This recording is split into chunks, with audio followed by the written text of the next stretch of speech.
할렐루야. 찬양하자. 하나님을 찬양하자는 예, 오늘 이 시간은 하나님을 찬양하자는 그런 시간이다. 그래서 우리 기독교인들이 모이면 항상 인사는 어떻게? 할렐루야. 할렐루야. 같이 해봐요. 모르나? 할렐루야. 할렐루야. 여러분 분위기가 너무 가라앉으니까 설교 10분만 하라고 강조하는데 조금 그렇습니다. 우리 목사님들이 어떻게 설교할 때 어떻게 간단히 섰을 때 뭐 하는 거예요?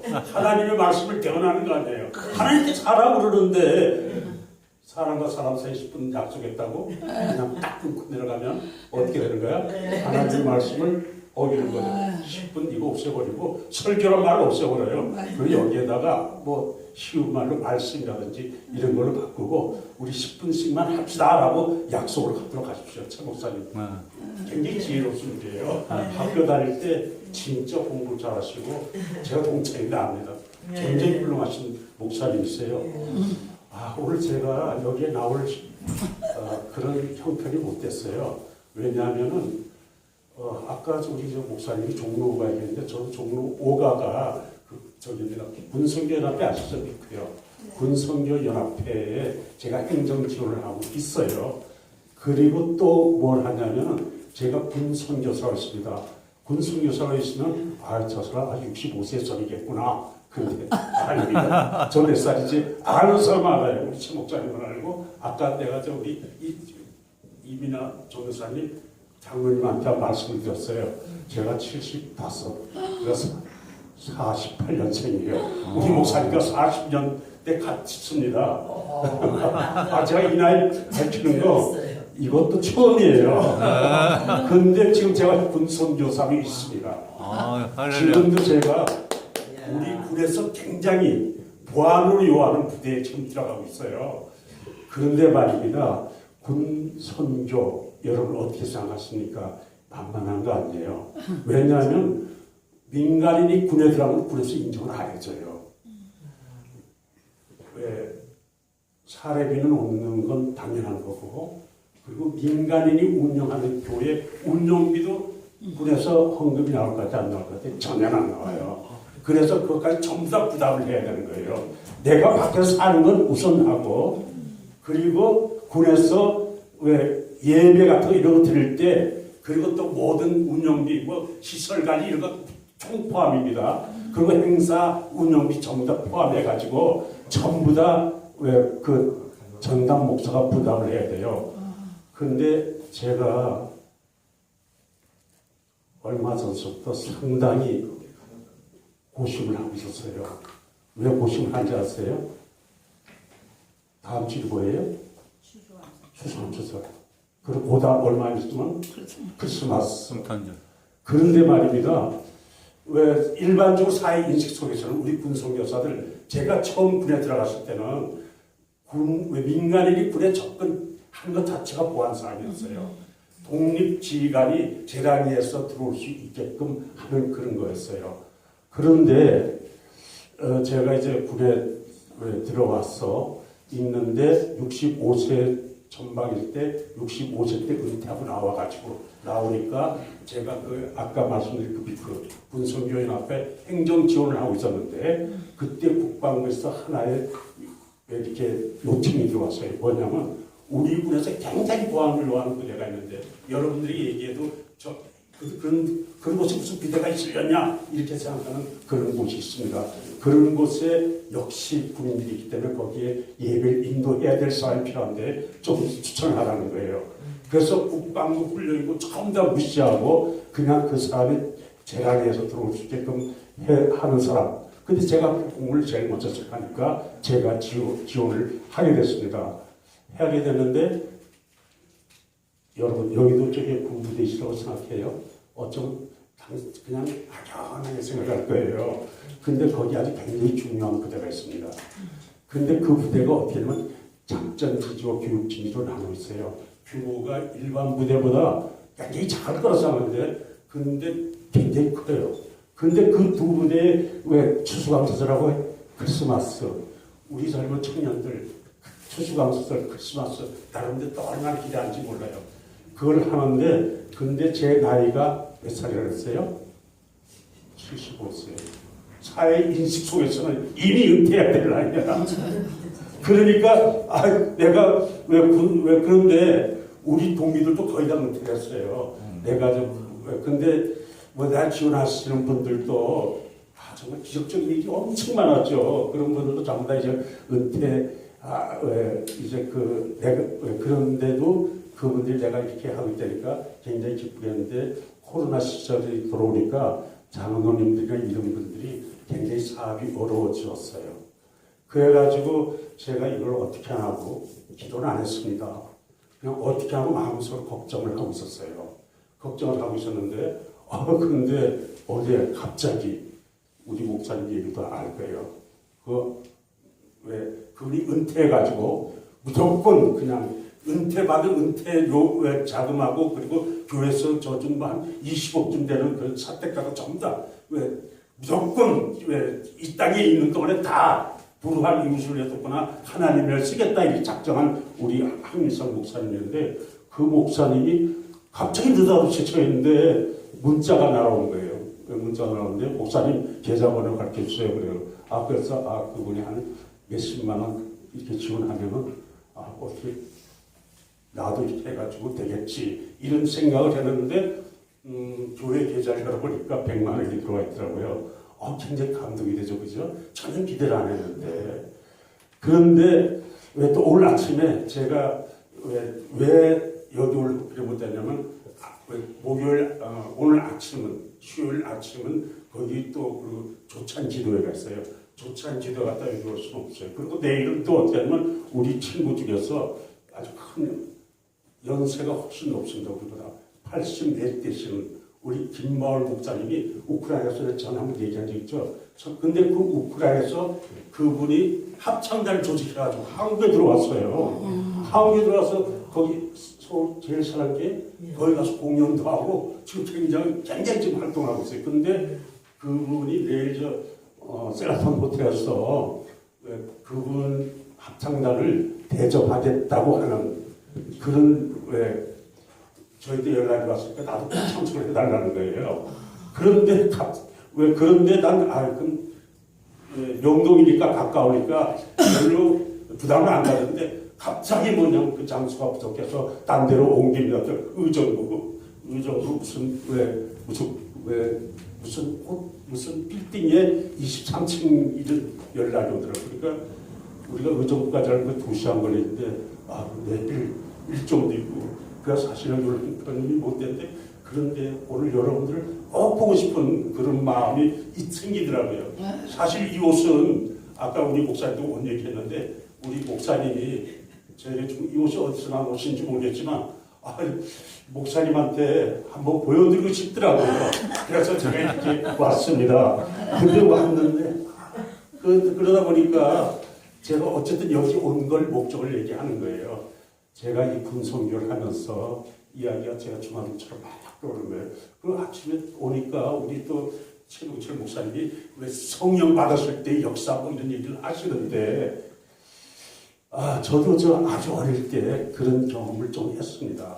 좀 했는데 그런데 제가 목회하기 전에 목회 시작하기 전에 제가 기자 생활했다 그랬잖아요. 그때 세검정 산에 올라서 일 끝나고 올라서 기도하고 그랬지만 그냥 틈을 내 가지고 제가 그 최다실 목사님 여기 왜 순복음교회 순복음교회 소속된 분이 많으시네요. 최다실 그 금식기도원이잖아요. 거기서 금식기도하고 거기서 한 일주일씩 계속 금식기도하고 막 그랬어요. 그랬던 적이 있는데 말입니다. 제가 이제 그 사회생활을 정리하고 아주 굉장히 복잡한 어려운 과정을 통해서 신학 공부를 하고 그런데 이상해 목사가 되고 난 다음에 금식이 안 되는 거예요. 왠지 아세요? 그냥 모든 걸 내려오니까. 그때는 내가 뭔가 이루고자 하는 목적이 있었는데 그런데 말입니다. 목사가 되고 난 다음에 내가 목사가 되겠다는 목표를 정하고 나니까 그럼 이제 하나님께서 하라고 하면 그 길만 가면 되잖아요. 그런데 그 안에서도 내 목적이 있었던 거예요. 김선도 목사님이나 내 조영기 목사님 얘기는 안 할게요. 여기 계속 그런데 하여튼 큰 교회 목사님들 나도 그런 꿈을 가지고 있었어요. 그래서 그 분당이 막 조성될 무렵에 거기다 분당에다 교회를 야탑에다 교회를 이렇게 건축하고 있습니다. 건축하고 있을 때 제가 그때 엄청나게 어려움을 겪었어요. 왜 계단 한 개를 올라가기 힘들 만큼 그렇게 건강이 악화되는데, 근데 그때 제가 하나님께 기도했어요. 내 모든 목표를 버리겠습니다.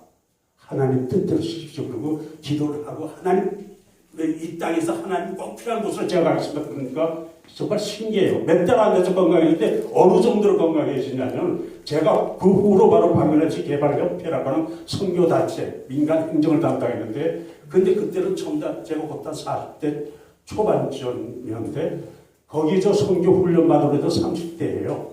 그래서 30대 애들 데리고 가나안 농군학교 와서 훈련을 받는데, 그 가나안 농군학교 하니까 내가 처음 가니까 목사님도 처음 왔으니까 받으세요. 그래서 숙소만 교수 숙소 주고 훈련은 똑같이 시키는 거예요. 근데 끝나고 나니까 전부 다 다리를 쩔뚝거리더라고요.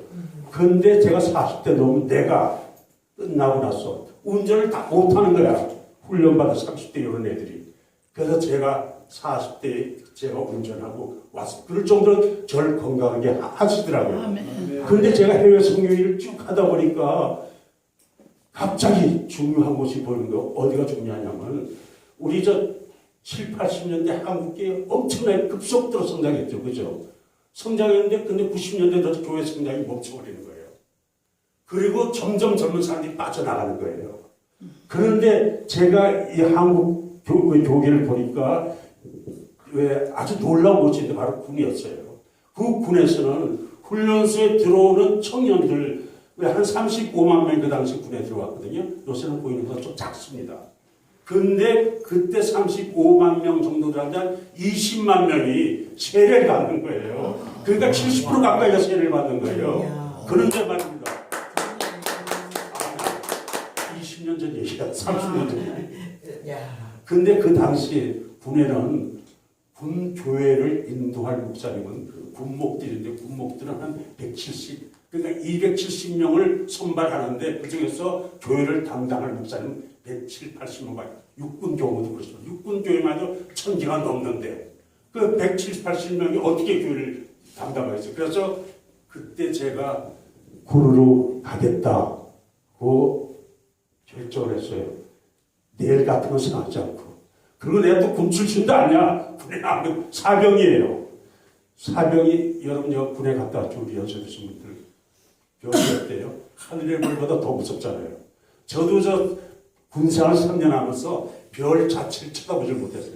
그런데 그때 군성교 같이 하시는 분이 김진영, 이피섭 이런 분인데, 별 4개, 합참의장, 참모총장 했던 그분들이 핵심이 돼가지고 하는 거예요. 그분들 앞에서 제가 말할 수 있겠어요? 아니. 또 저 캐리어가 없잖아요. 그분들은 군에 있으면 난 군에 안 있었기 때문에. 그래서 군에 캐리어를 시작해서 전방으로 들어갔어요. 전방 5군단. 철원, 아까 철원 얘기했잖아요. 철원에 들어가서, 철원이 난 1년만 가 있으려고 그랬는데, 근데 그때 1년 끝나고 그 대대장이 안수집사였는데, 그분이 땀을 들어가서 나도 이제 수도권 쪽으로 옮겨야 되겠다고 생각을 했는데, 그때 하나님의 강한 음성이 들리는데, 그 음성이 바로 뭐냐 하면은, 군인은 군의 지시를 받지만 목사는 누구의 지시를 받아야 돼요? 하나님의 지시를 받아야죠. 하나님의 지시를 받아야 된다. 그래가지고 제가 거기서 그럼 이제 하나님께서 복 보내시겠지. 왜냐하면 행정 지원을 제가 하고 있었기 때문에. 기자 출신 글을 좀 쓰잖아요. 그 지필 지원을 막 하고 있으니까. 그래서 행정 지원을 막 하니까 왜 뭐 수도권 이런 데 교회 같은 데서 막 저 빈교회 뭐 이런 상을 알 거 아니에요.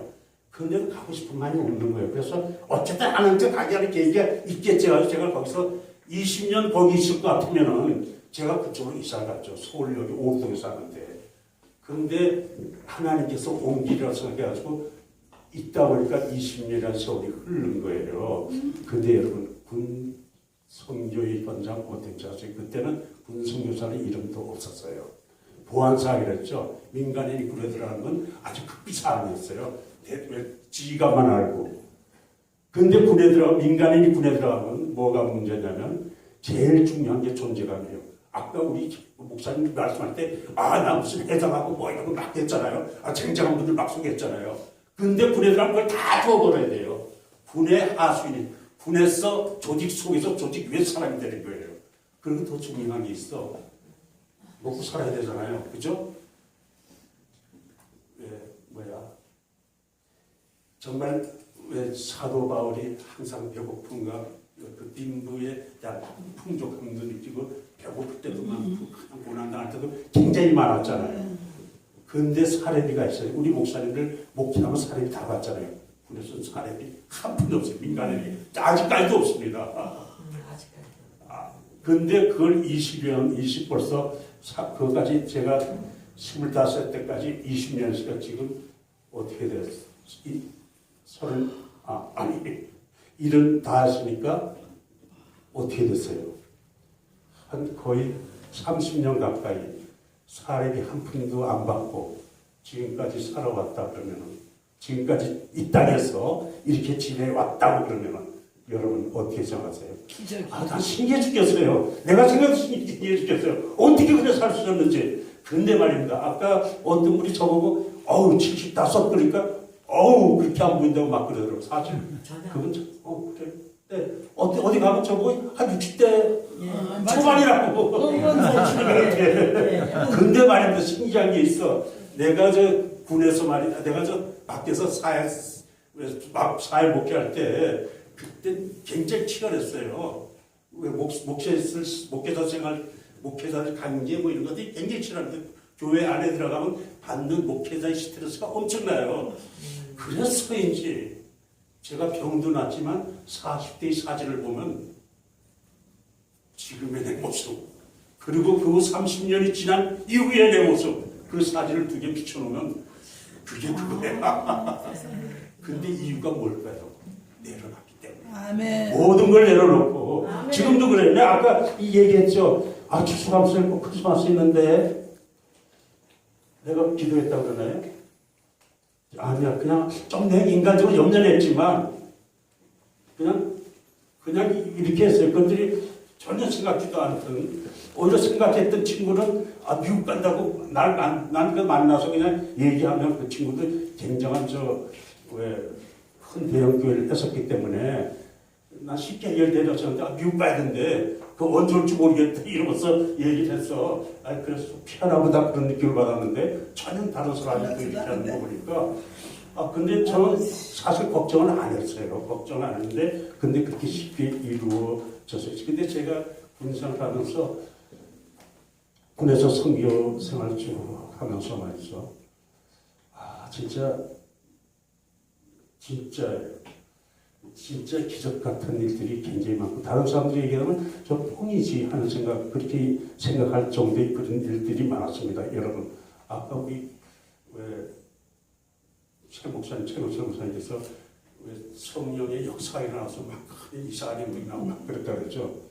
제가 군으로 들어가겠다고 얘기했을 때 그때 이낙 목사라고 있었는데, 제가 동기 얘기다 보니 해림교회라고 아주 부천에서 제일 대형 교회예요. 해림교회 보통 아실 거예요. 대충 굉장히 큰 교회를 그 친구는 진짜예요. 아주 왜 부인과 둘이서, 그러니까 사모님과 둘이서 교회를 개척해가지고 이렇게 이룬 친구예요.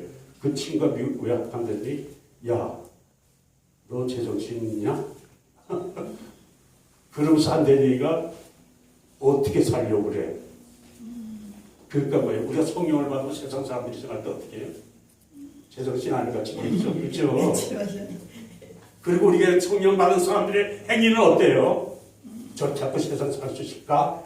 라는 의심이 들죠. 그죠? 의혹이 들죠. 그렇지가 않죠. 완전히 사로잡히게 된 사람들 진짜 은혜고, 그리고 또 뭐예요? 항상 좋은 길로 있는데, 진짜 너무 좋은 길로 있는데, 진짜 하늘에 그 천국이 우리에게 이루어지는 그 기쁨에 그 생활을 이끌어 주시잖아요. 아멘. 그런 거 마찬가지로 그랬어요. 그리고 지금 30년이 지난 이후에 저를 아는 사람들이 너 지금 어떻게 살아왔니? 이렇게 물어봐요. 근데 난 너무 잘 살았어요. 우리 최명철 목사님 우리 집에 와봤지만 집 진짜 아파트로서 가장 뒤는 사이가 아픈 동네 확 터진 5층, 4층과 5층, 9층에서도 지네들이 허가를 내놓고 그걸 몰라요. 아파트 4층, 5층 계단이 있는 거 허가가 안 난다는데 허가가 나가지고 지금 거기서 20년 살때, 그것도 군성교 하는 동안에 어떤 장로님이 그냥 줘주신 거예요. 그 지금까지 그냥 살고 있어요. 그 장로님은 20년간 계속 저에게 그냥 그분이 이만 쓰면 제가 그냥 왜 봉투주의라고 그래. 목사님 보냈습니다. 그래서 만나면 또 목사님 잘 있으세요 이러면서 주는 이종철을 잡는 이름도 밝힙니다. 왜 건설을 하시는 분이신데 그랬었어요. 저는 그러면서 오늘 우리 순봉교회에 있는 분들이 가장 좋아하는 성경구절 그 성경구절이 생각나더라고요.